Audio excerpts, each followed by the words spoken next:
Welcome to study channel. मेरा नाम है मोहम्मद कैसर। सी-टेट दिसंबर 2024 के फॉर्म भरे जा रहे हैं। ज़्यादा समय अब है नहीं, लास्ट डेट नज़दीक है, जल्दी से फॉर्म भर लीजिए।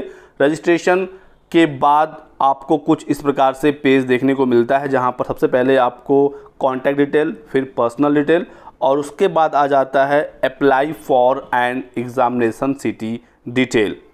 इस वाले पेज पर जहां सबसे ज़्यादा बच्चों को परेशानी हो रही है, मैं एक्सप्लेन करने जा रहा हूं कि आपको क्या सेलेक्ट करना है। स्पेशली डीएलएड वाले कौन सा कोर्स सेलेक्ट करेंगे, बीएड वाले कौन सा कोर्स सेलेक्ट करेंगे, साथ ही साथ जो अन्य कोर्सेज हैं डीएड वगैरह, बीएलएड, उनके लिए भी जानकारी दी जाएगी। तो यहाँ पर सबसे पहले आपसे पूछा जाता है कि आप किस पेपर के लिए आवेदन करना चाहते हैं।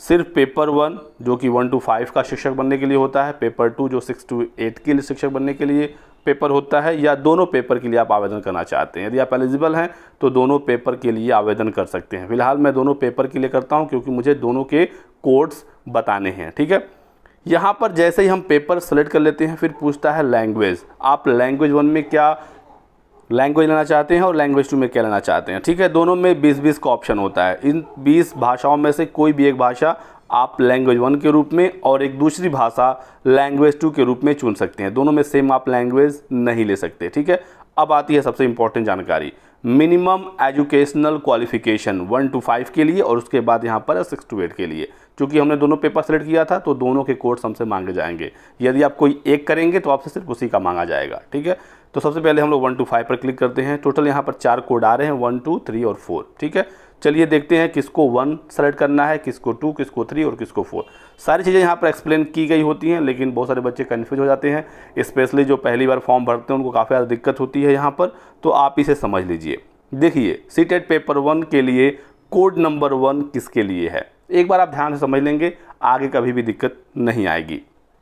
यहाँ पर दोस्तों बताया गया है कि सीनियर सेकेंडरी यानी 12th में जिसके 50% नंबर हो और यदि वो 2 साल का डिप्लोमा, जिसे डीएलएड, कई जगहों पर इसे बीटीसी, ठीक है, और राज्यों में बीएसटीसी, जेबीटी के नाम से जाना जाता है। कहने का मतलब है 2 साल का यदि वो डिप्लोमा इन एलिमेंट्री एजुकेशन है, बाकी उसे किसी भी नाम से जाना जाता हो।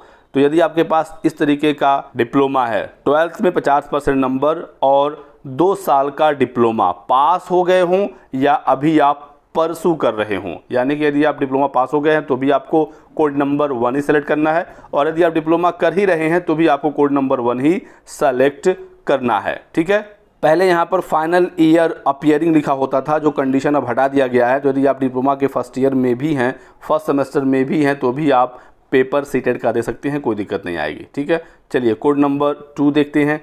तो जिनका 12th में 45% नंबर है, 45 से ज़्यादा, 50 से कम, ठीक है, और फिर 2 साल का डीएलएड, तो ऐसे छात्रों के लिए कोड नंबर 2 है। 50 हो गया तो फिर कोड नंबर 1 वाली कंडीशन आ जाएगी। ठीक है, 45 से 50 के बीच में इंटर में मार्क्स और 2 साल का डीएलएड, परसू या फिर पास, दोनों कंडीशन यहाँ पर भी है, तो आपको कोड नंबर 2 सेलेक्ट करना है। ठीक है, चलिए कोड नंबर 3 देखते हैं।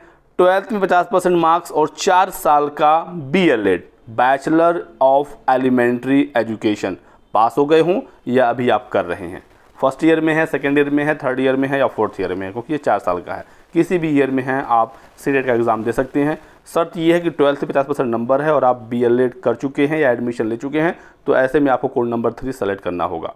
और कोड नंबर 4 ऐसे छात्रों के लिए है जिनका 12th में 50% नंबर है और 2 साल का डीएलएड, लेकिन यहाँ पर स्पेशल एजुकेशन वाला डीएलएड है, यानी कि ऐसा डीएलएड जो अक्षम बालकों को पढ़ाने के लिए आपको ट्रेनिंग दी जाती है, उसे स्पेशल डीएलएड कहते हैं। तो ऐसे छात्रों के लिए कोड नंबर 4 है।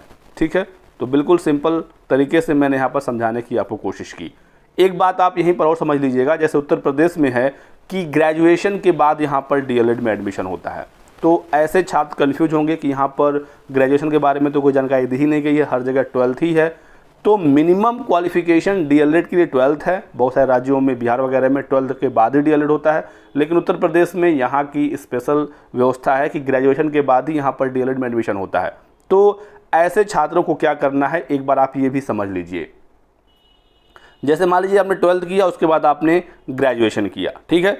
ग्रेजुएशन से अब यहाँ पर कोई भी लेना देना नहीं है। आपके 12th में यदि 50% नंबर है तो उसके हिसाब से आप यहाँ पर कोर्स सेलेक्ट करेंगे। यदि आपके 12th में 45% आप उसके हिसाब से यहाँ पर अपने कोर्स सेलेक्ट करेंगे, ठीक है। आपको ग्रेजुएशन के बारे में सोचना ही नहीं, आपको अपना 12th देखना है, चाहे आपने ग्रेजुएशन के बाद डीएलएड क्यों ना कर रखी हो, ठीक है।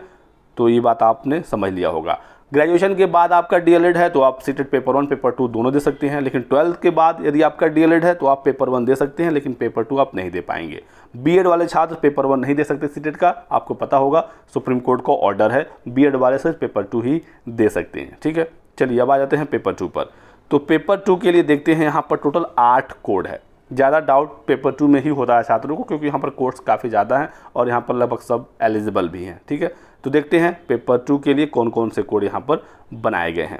सबसे पहला ऑप्शन देखिए, यहाँ पर बताया गया है कि ग्रेजुएशन जिन्होंने कर रखा है और 2 साल का डीएलएड। देखिए यहाँ पर पहले ही पॉइंट में क्लियर हो गया कि डीएलएड वाले ऐसे छात्र जो ग्रेजुएशन के बाद डीएलएड हैं वही सीटेट पेपर 2 दे सकते हैं।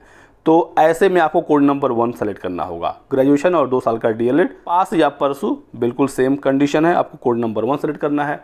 तो यहाँ पर एक बात आप और ध्यान रखिएगा कि यदि आपने ग्रेजुएशन के बाद डीएलएड किया हुआ है और आपके 12th में 50% नंबर हैं तो आपको सीटेट पेपर 1 में भी कोड नंबर 1 सेलेक्ट करना है और पेपर 2 में भी आपको कोड नंबर 1 ही सेलेक्ट करना है। जब ग्रेजुएशन की बात आ गई डीएलएड के लिए तो यहाँ पर कोई परसेंटेज की बाध्यता नहीं है, ग्रेजुएशन में क्या है या 12th में क्या है, ठीक है।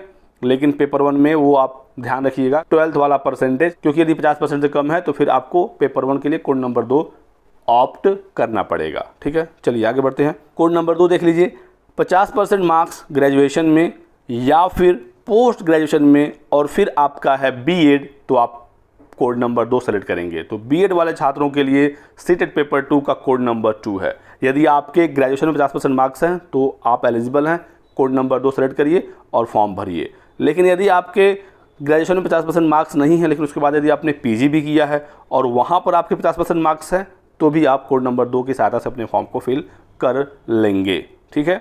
तो बीएड के साथ ग्रेजुएशन या पीजी का परसेंटेज मांगा जाता है, ठीक है। कोड नंबर 3 देखिए, तो ग्रेजुएशन में यहाँ पर है 45% मार्क्स और उसके बाद बीएड, तो आप कोड नंबर 3 सेलेक्ट करेंगे, ठीक है। चलिए आगे बढ़ते हैं। कोड नंबर 4, 12th में 50% नंबर और 4 साल का बीएलएड। तो बीएलएड वाले छात्र पेपर 1 पेपर 2 दोनों में एलिजिबल हैं, ठीक है। पेपर 2 के लिए आपको कोड नंबर 4 सेलेक्ट करना है और वहीं पेपर 1 के लिए मैं आपको दिखा दूं यहीं पर, तो कोड नंबर 3 सेलेक्ट करना है, ठीक है। चलिए आ जाते हैं फिर से हम लोग अपने पेपर 2 पर ही। तो यहाँ पर हमने देख लिया कोड नंबर 4 तक। कोड नंबर 5 पर आते हैं। तो 12th में 50% मार्क्स और 4 साल का बीए बीएस एजुकेशन या BEd education BS education pass हो गए हों या परसू आप कर रहे हों, कोड नंबर 5 आपके लिए है, ठीक है। चलिए कोड नंबर 6, ग्रेजुएशन में 50% मार्क्स और बीएड स्पेशल एजुकेशन वाला। जैसे डीएलएड स्पेशल एजुकेशन वाला सीटेट पेपर 1 के लिए कोड नंबर 4 था, यदि बीएड स्पेशल है तो पेपर 2 के लिए आपको कोड नंबर 6 सेलेक्ट करना पड़ेगा। और कोड नंबर 7 की बात करेंगे अभी आगे, पहले 8 को बता देता हूँ। कोड नंबर 8 ऐसे छात्रों के लिए है जिनका पोस्ट ग्रेजुएशन में मिनिमम 55% मार्क्स है और वो पास हो चुके हैं या परसू कर रहे हैं 3 ईयर का इंटीग्रेटेड बीएड एमएड कोर्स। तो ऐसे छात्रों के लिए कोड नंबर 8 है, ठीक है। सारी चीज़ें मैंने क्लियर कर दी। एक कोड नंबर 7 बचा है, इसको हम लोग समझते हैं। देखिए कोड नंबर 7 को लेकर बहुत सारे छात्र कन्फ्यूज रहते हैं, अच्छे लोग इसमें गच्चा खा जाते हैं। देखिए कोड नंबर 7 क्या है। कोड नंबर 7 ऐसे बीएड छात्रों के लिए है, एनी कैंडिडेट, कोई भी छात्र जो बीएड प्रोग्राम कर रहा है या कर रखा है, जो एनसीटीई से अप्रूव्ड है, वो सीटेट पेपर 2 दे सकता है और वो कोड नंबर 7 सेलेक्ट कर सकता है। कहने का मतलब है कि मान लीजिए बीएड के लिए कौन से कोड थे, तो एक तो कोड नंबर 2 है स्पेशल सिर्फ बीएड के लिए, फिर कोड नंबर 3 भी बीएड के लिए ही है और फिर 6 एक कोड है जो बीएड के लिए है। तो मान लीजिए आपने कोई एक ऐसा बीएड कर रखा है जो कि अप्रूव्ड है यानी रिकॉग्नाइज्ड है बाय एनसीटीई या आरसीआई, लेकिन आपकी जो क्वालिफिकेशन है वो कोड नंबर 2 या 3 या 6 में फॉल नहीं कर रहा है, तो ऐसे में आप कोड नंबर 7 को सेलेक्ट करके सीटेट को फिल कर सकते हैं और अपने सीटेट पेपर 2 के एग्ज़ाम को दे सकते हैं। तो कोड नंबर 7 देने का मतलब यही है कि ये एक यूनिवर्सल कोड है, देश के किसी भी संस्था से आपने यदि बीएड कर रखा है जो अप्रूव्ड है एनसीटी या आरसीआई से, और यदि आपकी एलिजिबिलिटी एग्जैक्टली कोड नंबर 2, 3 या 6 में मैच नहीं कर रही है तो आप कोड नंबर 7 की सहायता से अपने फॉर्म को फिल कर सकती हैं। यदि आपकी एलिजिबिलिटी एग्जैक्टली 2 में मिल जाती है तो आपको 2 ही सेलेक्ट करना होगा, या 3 में मिल जाती है तो आपको 3 ही सेलेक्ट करना होगा, या 6 में मिल जाता है तो आप एग्जैक्टली 6 को ही सेलेक्ट करेंगे। लेकिन मान लेते हैं कोई एक ऐसा स्पेशल केस है तो ऐसे में आप कोड नंबर 7 की सहायता से अपने फॉर्म को फिल कर सकते हैं। तो ये है कोड नंबर 7 का इम्पॉर्टेंस। आशा करता हूँ आप चीज़ों को समझ गए होंगे। आगे यहाँ पर डिप्लोमा या डिग्री में कुछ बच्चे कन्फ्यूज होते हैं, तो जिनका डीएलएड और डिप्लोमा, जिनका बीएड है वो डिग्री, ठीक है। इस डिग्री का ग्रेजुएशन से कोई लेना देना नहीं है।